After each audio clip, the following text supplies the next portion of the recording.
bavandimwe nimukomere. Yezu mu kuducungura yarababaye arapfa ariko arazuka. Kuri wa gatandatu mutagatifu tariki 11 z'ukwa kane 2020 Kiliziya yose iri mu kababaro yibuka Yezu uri mu mva, Yezu wadupfiriye. Nta misa cyangwa isangira ribaho, twese ahubwo tuba dutegereje guhimbaza igitaramo cya Pasika, twishimira intsinzi ya Kristo wazutse. Kiliziya ikadusaba gutegereza iyo ntsinzi, tuzirikana kuri ayo mayobera matagatifu y'ububabare, urupfu n'izuka bya Kristo mu mutuzo, dans le silence. Niyo mpamvu muri aka kanya gato tujye kuzirikana ku kamaro k'umutuzo, la nécessité du silence. Muvandimwe, uzafata ingunguru ebyiri, imwe uyuzuza amazi, indi nta kirimo, ubundi uzifatire nk'akabuye uzikubiteho zombi, uzumva ko irimo ubusa izavuza induru irangira cyane. Naho yuzuye amazi utayegereye ntashobora no kuyumva, ivuga buhoro cyane. Ni nako bimerera abantu badatuza, bahora mu kavuyo, akajagari, induru n'imiguruko.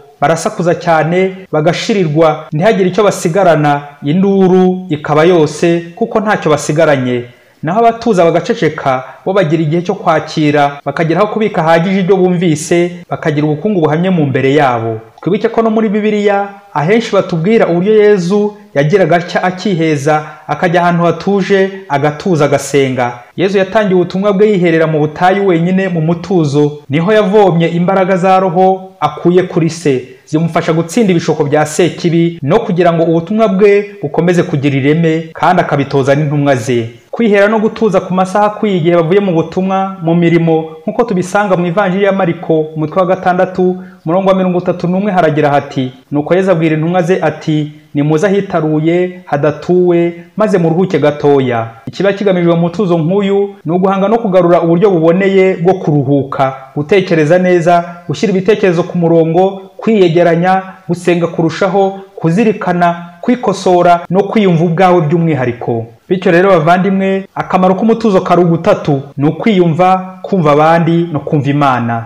Birababaje, hari abantu bamwe bajya bihunga, ntibifuze no kwitekerezaho na rimwe, ngaho yagafashe n'iminota 5 ngo azirikane bucece atuje, ahubwo akajya yumva icyo gihe cyo guceceka kiri kumubangamira, kiri kumuvuna, wagira ngo ni ibinyabwoya biri kumubaba, agahanira ko nta kanya ke kapfa ubusa, agahanira kuzamwa ibintu muri uwo mwanya, akumva radio, umuziki, akareba filime, akabyina bikomeye, agakoramo n'ibindi byinshi, akareba televiziyo, ngo n'ibindi byinshi arundamo ngo bimuhuze, bimurangaze. Ibi byose ni ukwiyima umwanya wo ubwawe, ukihunga, kugeza naho nawe ubwawe wiburira umwanya. Ndakubwiza ukuri ko muri ibi bihe uzabugeza habi. Ikindi, gutega amatwi abandi no kubumva neza bidufasha kubakira mu ntege nke zabo no mu mico myiza yabo, tukabumva, tukabamenya, tukamenya ibyo bakeneye n'ibyo twabafasha. Icyo gihe iyo uhaye kwiharira ijambo wenyine, undi mwaganiraga mwuzamo ibitekerezo byawe gusa, ariko we ntumwumve. Biragusaba rero kujya utuza, ugaceceka, n'undi nawe akavuga, kuko ni dialogue, muri kuganira mwembi, nta kwikubira ijambo wenyine. Ikindi kandi no ku Mana niko bigenda.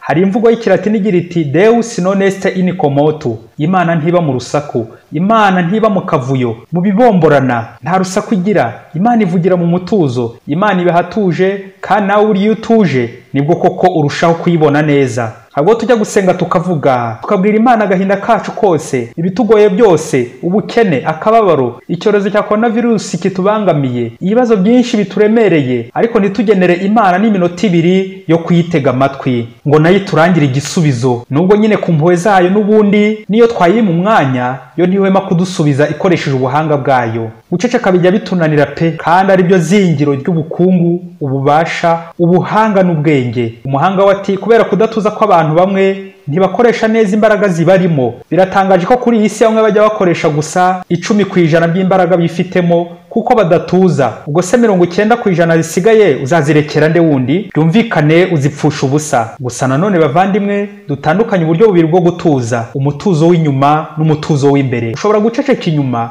ugafungira radio, ukava mu isoko, ukajya ahantu ha wenyine n'inyoni itamenya, ugahunga urusaku rw'abantu, ukava mu nduruburi, mu kajagari n'ibindi byinshi by'akavuyo. Ariko niyo imbere yawe mu mutima wawe hakiri urusaku, wacecekeye ku mujinya uri kugusya, wongeye gusubira muri bya bindi, uri kwitekereza za filime ururimo na bya bindi uhoramo, ukungikanya ibyaha kukuri wenyine. Uwo mutuzo w'inyuma gusa muvandimwe namanjwe, ntacyo wakumarira, ahubwo urakwica birushijeho. Naho umutuzo w'imbere ni wo wa ngombwa, aho uhurira n'Imana ukikosora, ukiyumva, ukivugisha imbere, ukisuzuma, ukinegura, ukinenga, maze wakwiyakira ugasenga neza, ukazirikana bikwiye. Umuhanga ati tout ce qui grandit dans le silence. Ibikura byose bikurira mu mutuzo.